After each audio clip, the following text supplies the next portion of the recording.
പകർത്താൻ വിസമ്മതിച്ച paint brush. വർഷങ്ങളോളം അവൻ്റെ കൈ അവർ പറഞ്ഞതുപോലെ ചതിച്ചു. ഇവിടെ വൃത്താകൃതിയിലാണ്, അവിടെ നീലാകാശം, പുഞ്ചിരിക്കുന്ന മുഖങ്ങൾ, സ്വർണ്ണ സൂര്യാസ്തമയങ്ങൾ. വിൽക്കുന്നത് വരയ്ക്കുക, അവർ പറഞ്ഞു.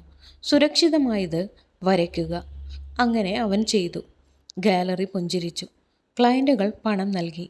അവൻ്റെ കലയോ അത് തികച്ചും മറക്കാനാവാത്തതായിരുന്നു. ഒരു മഴയുള്ള ഉച്ചതിരിഞ്ഞുവരെ അത് സംഭവിച്ചു. അവൻ്റെ പ്രിയപ്പെട്ട ബ്രഷ്, പഴയതും തേഞ്ഞതും പരിചിതവുമായ മിഡ് സ്ട്രോക്ക് താൽക്കാലികമായി നിർത്തി. അവൻ വീണ്ടും ശ്രമിച്ചു. ബ്രഷ് അനങ്ങിയില്ല. അവൻ അത് കുലുക്കി. കുറ്റിരോമങ്ങൾ പരിശോധിച്ചു. ഇപ്പോഴും നന്നായി. അവൻ അത് പെയിൻറ്റിൽ മുക്കി. അത് ക്യാൻവാസിലേക്ക് ഉയർത്തി. ഒന്നുമില്ല. പിന്നെ മുന്നറിയിപ്പില്ലാതെ ബ്രഷ് സ്വയം നീങ്ങി. നേർരേഖയില്ല, വൃത്താകൃതിയില്ല, മുമ്പത്തെ പോലെയല്ല. അത് നൃത്തം ചെയ്തു, ചുഴറ്റി, വളച്ചൊടിച്ചു, ധൈര്യപ്പെട്ടു. അവൻ സങ്കല്പിച്ചിട്ടില്ലാത്ത രൂപങ്ങൾ, ലേബൽ ചെയ്യാൻ കഴിയാത്തത്ര അസംസ്കൃതമായ വികാരങ്ങൾ പോലെ പരസ്പരം ഒഴുകിയെത്തുന്ന നിറങ്ങൾ. നിർത്തുക, അവൻ പിറുപിറുത്തു. അതല്ല അവർക്ക് വേണ്ടത്. ബ്രഷ് തുടർന്നുകൊണ്ടേയിരുന്നു.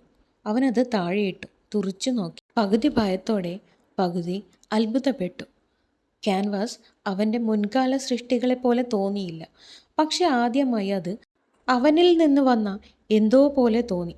പകർത്തിയിട്ടില്ല, നിയന്ത്രിക്കപ്പെട്ടിട്ടില്ല, ജനിച്ചു. എന്നിട്ടും ഭയം ഉള്ളിലേക്ക് നുഴഞ്ഞു കയറി. അവർ അത് വെറുക്കുന്നുവെങ്കിലോ? അങ്ങനെ അവൻ ക്യാൻവാസ് ഒരു അൽമാരയിൽ തള്ളി. പൂക്കളും പഴങ്ങളുടെയും പാത്രങ്ങളും ചിത്രം വരയ്ക്കാൻ പോയി. സുരക്ഷിതമായ കാര്യങ്ങൾ. എന്നാൽ എല്ലാ രാത്രിയും ബ്രഷ് വീണ്ടും നീങ്ങി. പകർത്താൻ വിസമ്മതിച്ചു, ആവർത്തിക്കാൻ നിരസിച്ചു. മുമ്പ് കാണാത്തത് മാത്രമേ അത് വരച്ചുള്ളൂ. അവസാനം വരെ അവൻ വഴങ്ങി. അവൻ അതിനെ ചലിപ്പിക്കാൻ അനുവദിച്ചു. അത് സംസാരിക്കട്ടെ.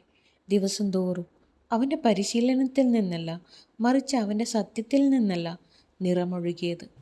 ഓർമ്മകൾ ക്യാൻവാസിലേക്ക് ഒഴുകി.